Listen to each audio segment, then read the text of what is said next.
uma imagem que foi muito especial para mim. Eu postei no meu Instagram uma postagem minha sendo batizado, né? E foi, acho que a postagem mais incrível, mais engajada da minha história. E eu tive, assim, só comentários positivos, né? Muita gente parabenizando, muita gente gostando de tudo que aconteceu e tudo mais.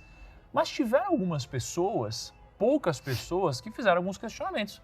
E esse questionamento que eu recebi foi um pouco da inspiração para trazer esse conteúdo, tá? E até para aproveitar e tirar algumas dúvidas. E não vou dizer que são dúvidas, eu vou dizer que são, na verdade, sei lá, curiosidades, aprendizados, né?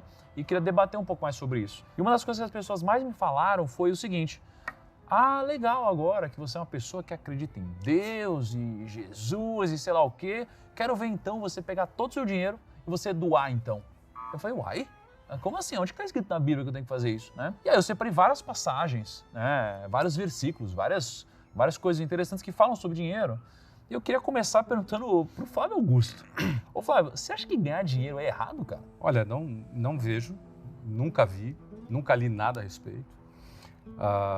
Ao contrário, todas as vezes que eu li e estudei sobre as Escrituras, não vi essa posição. Tem alguns questionamentos normais, algumas passagens, como o Camelo no buraco da agulha, como a passagem do jovem rico, que também tem um outro contexto.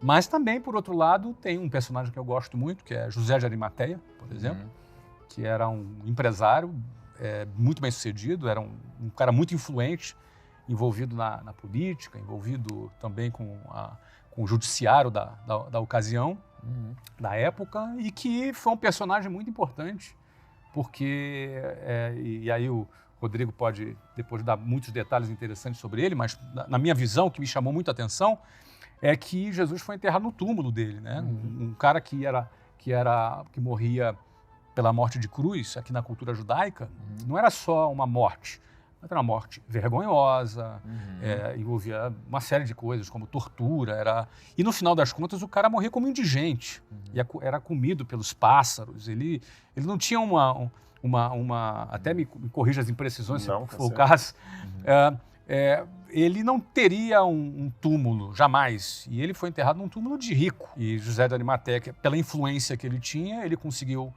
junto ao sistema, ao establishment romano naquela ocasião, a liberação do corpo de Jesus, conseguiu enterrar ele no seu túmulo, e ainda tinha 2 soldados romanos na porta para tomar conta daquilo, e que, para mim, ao meu ver, era muito interessante, porque foram 2 testemunhas romanas que testemunharam a ressurreição de Jesus, dentro do contexto aqui bíblico. E tudo isso aconteceu por causa de um cara que era rico, que era um discípulo oculto. Ele já não se revelava muito, não aparecia publicamente, muito que provavelmente porque ele era envolvido ali com o contexto romano, e Jesus era um cara ali que tinha seus problemas ali com o establishment naquele momento. Então ele era um cara rico, influente, e que inclusive através dele se cumpriu uma profecia de alguns milhares de anos anteriormente, que Isaías ali, ele previu essa situação do túmulo, do envolvimento com uma pessoa que era rica. Então, no fundo, e a Bíblia fez questão de registrar esse personagem como... Agora, por outro lado, até para eu finalizar aqui, já estou falando demais, que o Rodrigo deve ter coisas interessantíssimas para falar sobre isso. Eu penso que a gente tem uma herança cultural, política, ideológica, uma herança até de certo ponto de algumas vertentes religiosas que podem, de alguma maneira, combater a riqueza, não é? Agora, o amor ao dinheiro é a raiz de todos os males. Não o dinheiro, acho que isso é muito importante.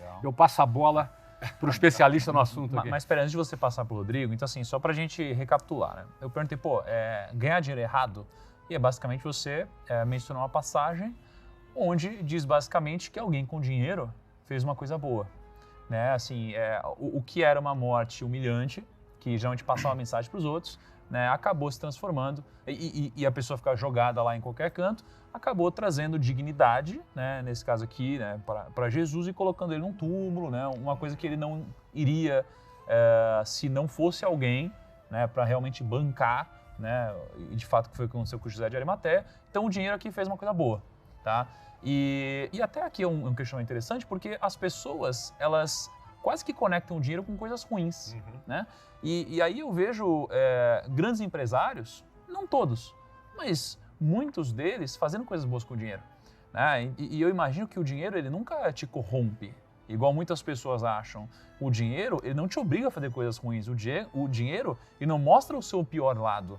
Eu acho que o dinheiro, ele simplesmente permite você ser quem você já era, né? Antes de você ter alguma posse. Só que o dinheiro, ele te dá poder, né? Então, alguém do bem com poder vai realizar muito mais coisas legais, alguém do mal com poder vai realizar muito mais coisas horríveis, né? Na verdade, eu concordo com o que ele falou e, pegando um gancho no que você disse aí, o dinheiro é um poder e o poder potencializa quem nós somos. E a gente tem que tomar cuidado com o extremo também do orgulho de ser pobre. Há pessoas também assim que ele tem um orgulho de ser pobre. Na história grega, há um personagem muito interessante que é o Diógenes. Diógenes é aquele famoso que saía com a lamparina acesa pelas ruas, né, de Atenas e Corinto também, Atenas e Corinto, procurando um homem justo, Diógenes de Sinope. E ele era um homem tão humilde, entre aspas, tão humilde, que uma das histórias que contam sobre ele é que uma vez ele estava bebendo... você falou prevenir o pessoal das buzinas. Gente, deixa eu abrir um parênteses para contar isso, para ficar descontraído. Primeiro, nós não estamos tendo nenhum ataque terrorista. Se vocês ouviram alguma ambulância, porque tem um hospital aqui perto. E essas buzinas, vou contar uma curiosidade que até vocês que estão a primeira vez, não sei se já perceberam. Aqui em Israel, se você tirar as rodas do carro, o sujeito dirige. Se você tirar o volante, ele dirige. Se você tirar o motor, ele dirige. Mas não tira a buzina, que ele não sabe o que fazer com o carro. Então, e eu quando eu dirijo aqui, quando eu volto pro Brasil, eu quase que dou uma pedrada, porque eles buzinam pra tudo. Mas voltando ao que eu estava dizendo, o Diógenes, num dos episódios que contam da vida dele, era que ele estava bebendo água uma vez, numa canequinha quebrada que ele tinha. E quando ele viu um menino chegando e bebendo a água com a mão, ele viu que o menino era mais humilde que ele, jogou a caneca fora e bebeu água assim também. Até que alguém um dia ironizou, falou assim, Diógenes, você é tão arrogante que o seu orgulho passa pelos buracos da mortalha que você veste. Então a gente tem que cuidar com essas pessoas também que têm um orgulho de ser o inválido, de ser o pobre e tudo mais. E sem contar que muitos haters que escrevem assim, né? Quero ver você doar o seu dinheiro. Bom, ele está escrevendo isso de um celular que ele comprou, que seja de qual marca for, um celular que tem internet. Por que ele não deu aquele dinheiro para os pobres ao invés de estar com o celular acompanhando você? Segundo, se essa pessoa acha que você tem que doar tudo, por que ele seguiu um canal como o seu? Então você já vê um descompasso. Há pessoas que querem ter algo para falar, né? E isso, infelizmente, sempre tem. E esse algo é alimentado por alguns mitos, como você já pontuou, a gente vai trabalhar aqui, o mito do Jesus pobrezinho, da Bíblia pobrezinha, de Deus gosta do pobre. Então, mas aí então, olha só, eu separei uma série de passagens aqui que mencionam dinheiro, tá? E uma delas está dizendo assim, ó, é em Mateus 6, tá? Mateus 6, do 19 ao 21, versículo. Não acumulem para vocês tesouros na terra, onde a traça e a ferrugem destroem e onde os ladrões arrombam e furtam. Mas acumulem para vocês tesouros nos céus, onde a traça e a ferrugem não destroem e onde os ladrões não arrombam nem furtam. Pois onde estiver o seu tesouro, aí também estará o seu coração. E destaque para essa parte aqui, ó. Não acumulem para vocês tesouros na terra. Então, quando a gente pega tudo que está acontecendo, alguém vem e fala, mas Thiago, mas está escrito aqui, ó, não acumulem para vocês tesouros na terra. Como que a gente deveria interpretar uma coisa dessa, por exemplo? Excelente essa passagem. Em primeiro lugar, devemos levar dois elementos aqui que vão ajudar o pessoal de casa a entender isso aqui. Jesus falou esse texto dentro do famoso Sermão da Montanha. E o Sermão da Montanha é cheio de hipérboles. Esse texto está na mesma linha que ele fala, se um homem olhou para a mulher com o coração impuro, com o desejo impuro, já adulterou no seu coração. Se você chama o seu irmão de raca, quer dizer tolo, você já matou o seu irmão. Então Jesus coloca questões muito fortes e ele termina dizendo, se a justiça de vocês não excederem muito a dos escribas e fariseus, de modo algum vocês herdarão o céu. Jesus fez esse sermão porque na época de Jesus, havia os escribas e fariseus que eram muito orgulhosos da santidade deles, sabe? Muito assim, muito legalistas. E eles achavam que por serem rigorosos com os elementos da religião, isso os colocava como superiores aos demais, espiritualmente. Fazer um update para o nosso tempo. É como se, de repente, hoje, alguns... Eu tenho um doutorado em teologia, mas alguns acham que por isso ele é doutor em Deus. Não discute Deus comigo, não. Eu sou especialista em Deus, eu sou tecnólogo em Deus, você é um leigo. Sabe, eu estudo a Bíblia há muito tempo, você batizou ontem. Isso é uma arrogância que muita gente tem, que é perigosa. Nós não podemos ter essa arrogância. Agora, nessa situação, Jesus falou o seguinte, gente, vocês estão achando que é a justiça deles que agrada a Deus? Se vocês não tiveram uma justiça que exceda muito a deles, vocês não vão entrar, porque mesmo que você não adultere, mas se você desejou no seu coração, já adulterou. Então, nesse contexto, ele vai preparando, puxa, não vai sobrar nada para mim. Aí que ele fala, calma, vocês só vão ser salvos pela graça que vai operar em vocês, que se fosse por vocês mesmo, vocês não iam dar conta. Ninguém vai. Essa que é a mensagem do Sermão do Monte, tá certo? Jesus mostra o ideal da fé, mas você tem duas maneiras de alcançar esse ideal. Pela graça ou pelo legalismo. Pela graça, você sabe que tudo que você faz na terra nunca vai comprar a salvação, mas não vai ser a causa da sua salvação, vai ser o resultado dela. E é diferente do legalismo. O legalismo faz para alcançar. E a segunda coisa que nós aprendemos com essa passagem é que ela deve ser lida à luz de uma outra parábola que Jesus deu, praticamente no mesmo contexto. Note o que você acabou de ler. Não acumulem para vocês tesouros na terra. Jesus não proibiu acumular tesouros na terra. Ele proibiu acumular para vocês. E teve uma parábola que Jesus conta que um homem uma vez chegou na multidão e falou: Senhor, manda meu irmão dividir comigo a herança. Jesus falou o seguinte: mas quem sou eu? Eu não sou rebatidor entre vocês. Vou contar uma historinha. Certo homem ficou próspero, rico e cada vez mais rico. Aí ele falou: o que eu farei para guardar todo o meu alimento? Eu vou construir celeiros ainda maiores e tudo mais. E aí ele dizia de si para si mesmo: vou construir celeiros maiores. Até que naquela noite veio uma voz e falou assim: seu tolo, louco, vamos pedir a sua alma, o que você pediu? Para quem será? O destaque dessa parábola, sabe qual é?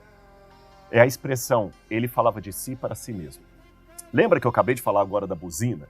Gente, aqui no Oriente Médio, as pessoas conversam com a mão. Vocês já devem ter percebido, nos poucos dias que vocês estão aqui, como é que eles gesticulam, comem. Parece que estão sempre brigando, cara. Sempre brigando. Eu vou levar o Thiago e se o Flávio quiser ir também, nós vamos visitar um amigo meu na cidade velha de Jerusalém. Eu tenho quase certeza que a gente vai chegar lá e vai perguntar assim: o que vocês querem beber? E como ele sabe que eu não gosto muito de chá, ele vai falar o que a gente quer. Ele pode trazer um suco, mas às vezes ele traz um chá. E ele vai trazer o chá estupidamente quente. Isso aqui até é dica para questão de negócios. É assim que negocia aqui. Sabe por que é estupidamente quente o chá? Para você não beber logo e ir embora. Ah, olha! Ele quer ficar conversando com você, porque se estiver quente, é falta de educação você ir e deixar um pouquinho no copo. Então você tem que beber até o final, mas se está quente você tem que esperar. Então você fica conversando. Eles apreciam demais conversar. Então essa é a ideia da parábola. O homem falava de si para si mesmo. Não faz sentido nessa cultura aqui, porque ninguém conversa sozinho. Não é bom comer sozinho, não é bom. Então, se Jesus fala, ele falava de si para si mesmo, significa que ele acumulou tanto as riquezas para si mesmo, que no final ele não tinha esposa, não tinha filhos, não tinha amigo, ele expulsou todo mundo de perto dele. É esse espírito da parábola que explica essa passagem que você leu. Jesus não proibiu de acumular riquezas. Ele proibiu acumular riquezas para si mesmo. E o princípio é válido da mesma maneira hoje, porque nós temos dois tipos de pessoas bem-sucedidas na vida. Aquele camarada que ele tem o dinheiro e ele curte o dinheiro com a família, e aquele que tem o dinheiro e a secretária que manda flores para a esposa no dia do aniversário, porque ele nem lembra, é papel da secretária fazer aquilo, sabe? Ele tem um cachorro, mas o cachorro não abana o rabo para ele. Ou como diz Schopenhauer, ele passa a vida toda numa ânsia de ter e um tédio de possuir. Esse é o que acumulou para si mesmo. E aí eu tiro duas coisas só disso. Primeiro, o que você está falando é que o problema, na verdade, não é você acumular grana, é você acumular grana só para você. Para você, né? Exatamente. E aí, quando a gente olha para a própria natureza, a gente percebe uma coisa em comum com esse princípio, que é um princípio milenar, que é sempre para o outro, que tem a ver com sucesso. Que o Brunet me disse uma vez que existem princípios que não importa se você é do bem ou do mal, eles simplesmente funcionam como plantar e colher. Né? E um dos propósitos da natureza, talvez o principal, é sempre fazer algo pelo outro. Então, quando cai um fruto, não é a própria árvore que come o fruto, né? É um animal. A água não é ela que se alimenta, que bebe da própria fonte. Ela geralmente mata a sede de alguma outra coisa, né? Então, um propósito da nossa vida geralmente é fazer algo para o outro, né? Isso daqui tem a ver e está em sincronia com princípios milenares, como está citando. E aí, quando eu olho para essa passagem, acho que tem uma outra coisa interessante também. Porque aqui, né, Jesus não está falando que tesouros na terra são coisas ruins. Na verdade, ele está usando isso para comparar que perto dos tesouros nos céus, isso daqui não tem comparação. Então, ele não está dizendo que isso aqui é ruim. É que ele está usando isso, que é uma coisa boa, na minha concepção, para mostrar que mesmo algo muito bom, perto disso não vale nada. Exatamente. Então, ele não está dizendo que... E até uma questão. Se o céu é isso aqui multiplicado ao infinito, então tem uma amostra grátis. Tá certo? Se você vai a um grande restaurante de São Paulo e eles lhe dão uma degustação ali, Aquela degustação é uma amostra grátis de um prato muito mais perfeito. Você entendeu? Você não vai num restaurante chique, o camarada, eu vou te dar uma degustação do que eu ofereço lá dentro e traz um ovo frito velho para você. Abra um parênteses, desculpa, só para estar dentro desse mesmo contexto, eu também vejo qual é a finalidade do dinheiro. Não é? Acho que também todo esse contexto, a riqueza, se ela não tem uma finalidade, se ela não tem um propósito, ela não serve para nada. Exatamente. É como dizer, vamos analisar o valor absoluto da riqueza. Vamos pegar um baú cheio de diamantes aqui. Vamos trazer aqui um avaliador e ele vai dizer, não, esse baú cheio de diamantes aqui, ele vale 10 milhões de dólares. Tá bom, 10 milhões de dólares, o baú cheio de diamantes. Mas quanto vale esse mesmo baú cheio de diamantes no fundo do oceano? Não vale nada. Ou então, quanto vale esse baú cheio de diamantes numa ilha deserta? Também nada. Também não vale nada.